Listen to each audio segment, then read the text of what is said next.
안녕하세요. 오늘 당신과 함께 좀 깊이 살펴볼 이야기는요. 제닛 애들러의 글과 관련 용어들인데요. 핵심은 어센틱 무브먼트라는 수련법입니다. 네, 몸의 어떤 자발적인 움직임으로 내면을 탐구한다고 하는데 움직이는 자와 목격자, 이 관계가 아주 중요하다고 해요. 맞아요. 이 자료들 보면서 어센틱 무브먼트가 뭔지, 또 이게 어떻게 우리 자신을 더 깊이 알게 하는지 한번 파헤쳐보죠. 바로 시작해볼까요? 네, 좋습니다. 이게 그 뿌리가 되게 흥미롭거든요.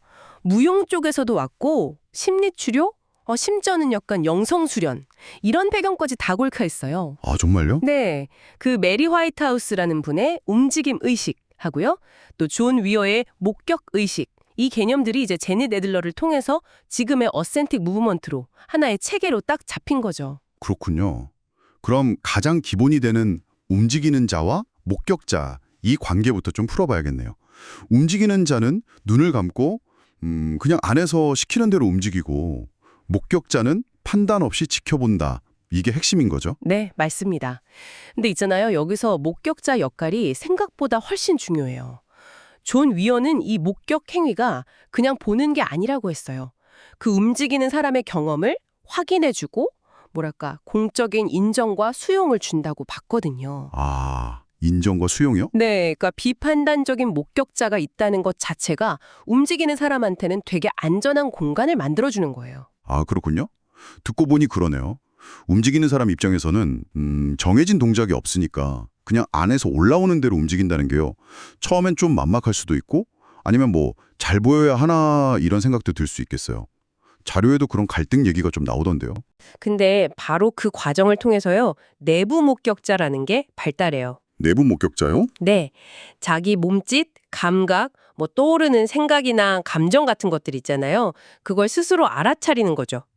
예를 들면 자료에 나온 것처럼 누가 계속 몸을 그냥 앞뒤로 흔들어요.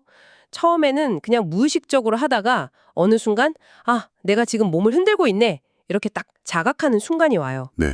그러면 그 움직임에 담긴 어떤 깊은 감정이나 기억 같은 거랑 연결될 수가 있는 거죠. 아, 그게 바로 메리 화이트하우스가 말한 진정한 어센틱 움직임, 그거랑 연결되는 거군요.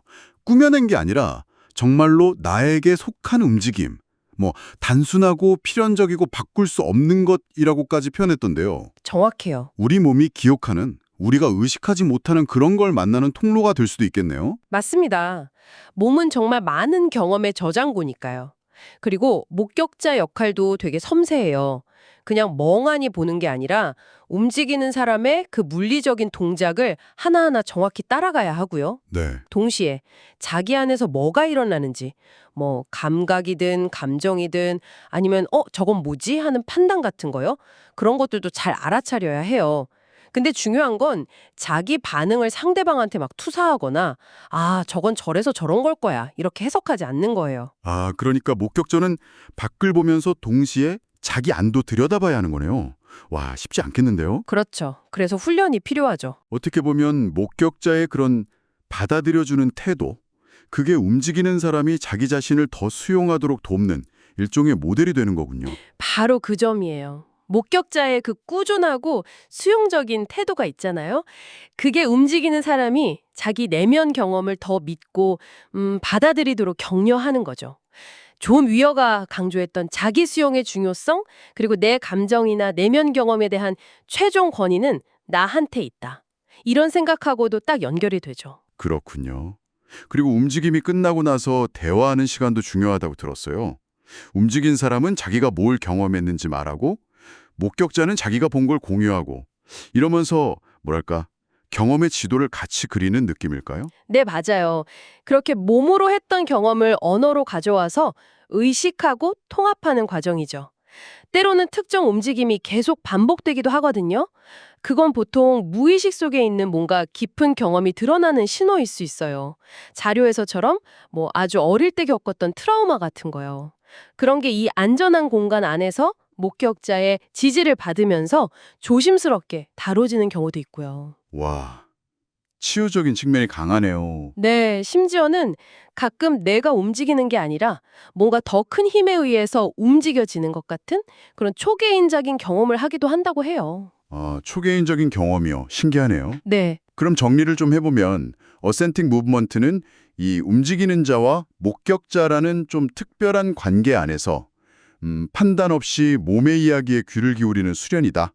이렇게 볼 수 있겠네요. 네, 그렇죠. 그러면서 내 안의 목격자를 깨우고 자기인식을 높이는 동시에 또 타인과 깊이 연결되는 어떤 현존감, 그런 것도 경험할 수 있고요. 신비적 실천이요. 네, 그러니까 우리가 알 수 있는 것, 즉 몸으로 드러나는 의식적인 현상들 있잖아요.